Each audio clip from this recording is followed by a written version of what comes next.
What makes a clothing brand successful?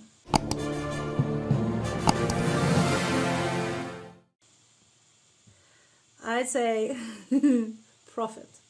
Any company, if you don't have profit, so in order to have a successful clothing brand, you will need to comply with several points. Number one, you have to have a product that enough people want to purchase over and over again. So there is a product that gives a transformational experience to your clients, so good that they want to buy it over and over again. So there is a repetitive demand for your product.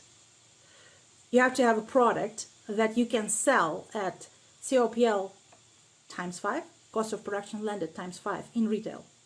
Minimum, better times 8 or times 12 or even higher. You have to have a product that is scalable, that you can manufacture in any volumes. You can scale the production of this product with demand. And you have to have a company where you possess a skill to sell, to grow your brand.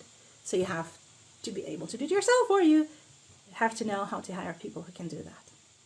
If all these 4 points are met, then the company will be profitable, it will be growing, and this will make your clothing brand successful.